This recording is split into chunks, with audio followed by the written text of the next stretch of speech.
idea. Simon Rosenberg, Democratic strategist and author of the Hopium Chronicles on Substack. I'm so glad we're talking about this because this is a really close race, and Harris has made slight gains in national polls, but Donald Trump is doing what he does best. Besides running the clock, he is projecting. Why is it that Republicans are telling voters that this election is slipping away from her? Won't that only motivate people to get the vote out for her? You know, it's a good question, but I think there are two primary reasons. One is that I think the whole campaign, Trump's whole campaign, is built upon this foundation that he's leading in the polls and he's strong, and Kamala Harris is losing in the polls and she's weak. It's like the brand architecture. Everything is on top of it. He may be a rapist, a fraudster, and a traitor and a felon, but he's leading in the polls and he's strong, right? Everything is built on top of that. If you watch his interviews, the first thing he says in virtually every interview is, I'm leading in the polls. And so this is super important to the strong man image that he has, because if he's strong, he can't be losing to her. Right. So I think first they're trying to establish this narrative, as they did in 2022, that the election is slipping away from Democrats, moving towards them, which then motivates their side. It helps them raise money. Right. It's a demobilizer, I think, for our side. And we'll see how this goes. But the other thing is that it creates the condition for him to contest the election. He needs to have a map and a plausible story that going into Election Day, he was actually leading in the polls, and that Democrats stole the election away from him. So I think this enormous effort they've undertaken to sort of push the polling averages, as they did in 2022 successfully, towards Trump is in part for those two reasons: to make him strong and not weak, and to create a predicate for them to challenge the election in November. President Obama was in Pennsylvania while VP Harris was in Nevada and Arizona. How much does it help her campaign, her ground game, that she can basically be in two places at once? And she's got Gavin Newsom's and Josh Shapiro's and Wes Moore's. And Trump, there's Trump, the real thing, and his voters love the Trump. But he doesn't have a big-time surrogate, not even anywhere close to Barack Obama. No, it's a big deal. And the contrast between our unified party that has now even expanded to include people like Liz Cheney and Dick Cheney and Adam Kinzinger, you know, all rallying behind our candidate, versus the abandonment that's happened on his side, where many key leaders of his party are refusing to endorse him.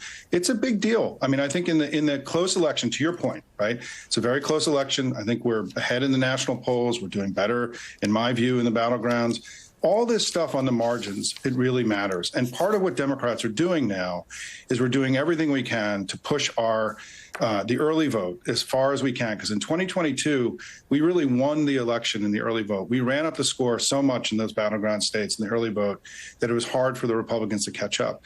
We're going to try to do that again this time. So creating that intensity that we need to drive our vote right now is really, really important. And the Harris campaign, I just want to give them a lot of credit. I think the way they're deploying their surrogates and spreading out the candidates across the country has been really great. And I think it's going to be really exciting to see what they do in these final few weeks. Well, let's talk about one specific battleground, Michigan, because Politico is reporting that Democrats are racing to shore up support among black men in Michigan. We know Hillary Clinton lost this state partially because of low turnout among African Americans. How big of a problem is this? Listen, we need everybody, right? We got to fight for every vote. I mean, I think one of the things that I really admire in this campaign is they're taking nothing for granted. This is a hungry campaign, right? I mean, they even brought a guy on the ticket who can reach out to rural and, exurban areas, parts, places that are hard for Democrats to get to. They're contesting every vote in every state. And so, I think we have to recognize that while there have been a couple wobbly polls for us this week, the overwhelming majority of polls taken since the debate, since Kamala Harris won the debate, have shown the same thing, which is that we're ahead by 2 to 3, 4 points in the national vote, that we're marginally ahead in the battlegrounds. I mean, even in Michigan this week, there was that Quinnipiac poll, which wasn't so good. There was a Detroit News poll, which is a right of center newspaper, showing her up 3. So I just think it's a close election, and people shouldn't get too freaked out about the polls right now. We just know it's close, and we just got to work as hard as we can to go win this thing in the coming weeks. Well, let's stay in Michigan, but let's go down ballot, because Democratic Congresswoman Alyssa Slotkin and former GOP Congressman Mike Rogers are running for Michigan's open Senate seat. And I want to play just a moment from Tuesday's debate on abortion. Watch this. I was here in Michigan, and I voted yes on Proposition 3. You were in Florida. You voted in Florida. You weren't here.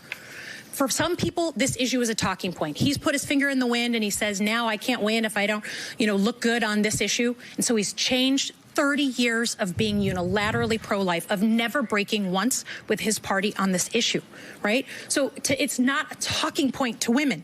It is our lives. It's whether we bleed to death in a parking lot. It's who and when gets to decide how we have a family. Do not trust him. Damn, girl. Simon, this Senate race is considered a toss-up. How is that message going to play out? Listen, she's a great candidate, and she's been a very strong member of Congress. And, I think I think she's going to win. I mean, if you look at recent polling, she's ahead in most polls right now, and she's just a better candidate than she is. And listen, we've been very successful in Michigan in 2018, in 2020, in 2022. Gretchen Whitmer and her remarkable team, right, have built a formidable coalition for Democrats there. Slotkin fits in very well with the kind of leadership that Whitmer has brought to the state. I think, again, it's close, and we have to do the work to close, to make this. The way I like to say this is we're winning the election, but we haven't won it yet. And now we have to go win it together. Well, in Michigan, a lot of people like the big Gretch. Simon, great to have you here. You always make us smarter.